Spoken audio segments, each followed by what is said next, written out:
Saat ini, digitalisasi seluruh lini bisnis dan pemerintahan telah dilakukan karena pemakaian sistem digital terbukti lebih baik, hemat, dan lebih murah.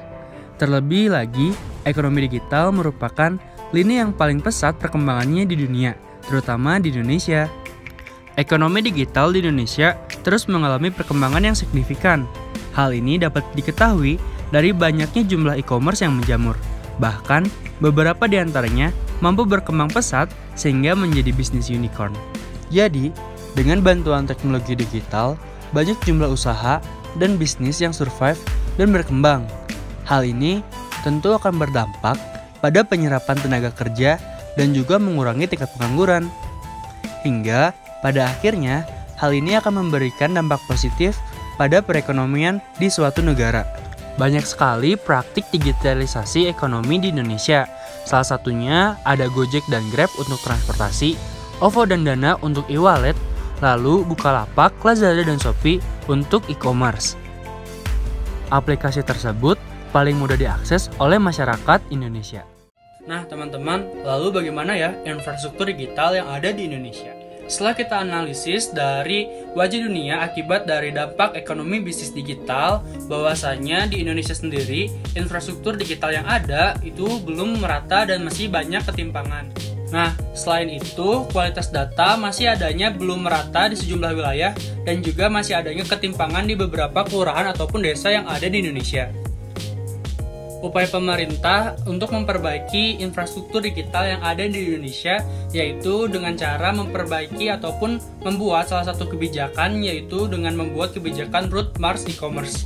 Sehingga diharapkan masyarakat di Indonesia ini akan dapat menikmati akses internet yang merata dan juga akan mengembangkan usahanya di sektor ekonomi dan bisnis digital.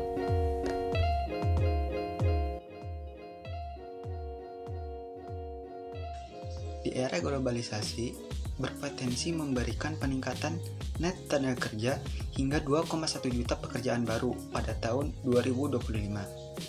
Selain itu, tren ekonomi digital yang terus menanjak setiap tahunnya seiring dengan penetrasi penggunaan internet yang kian masif di masyarakat.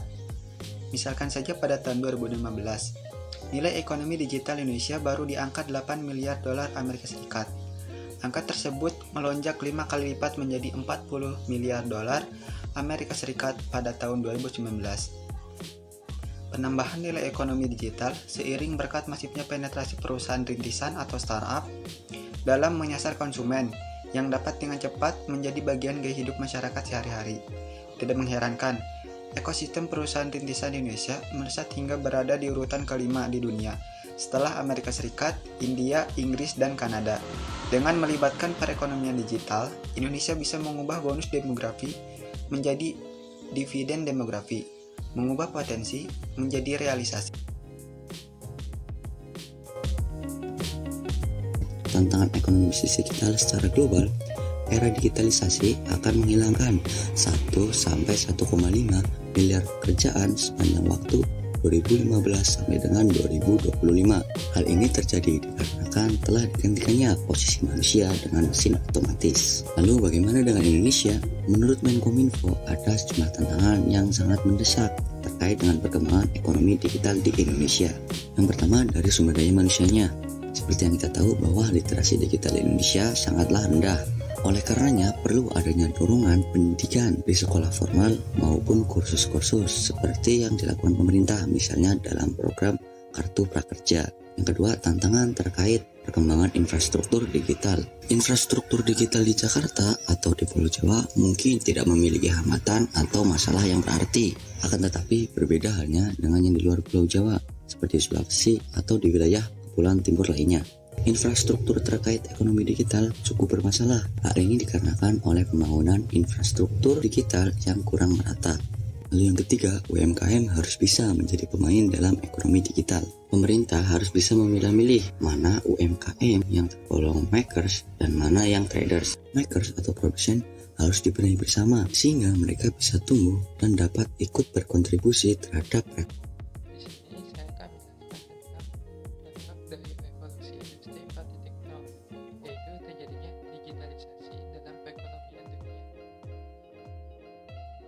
Semenjak terjadinya evolusi industri 4.0, perekonomian dunia mulai merambah ke arah digital. Terjadinya disrupsi sudah tidak terelakkan pada masa ini. Disrupsi yang terjadi mengubah status quo yang sudah ada sebelumnya, seperti perdagangan konvensional menjadi e-commerce atau marketplace.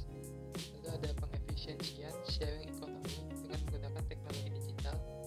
Lalu ada penggunaan smart appliance atau IoT dalam kehidupan sehari-hari, dan penggunaan e-learning atau e-education untuk mempelajari hal-hal yang dibutuhkan tanpa perlu datang ke tempat pembelajaran.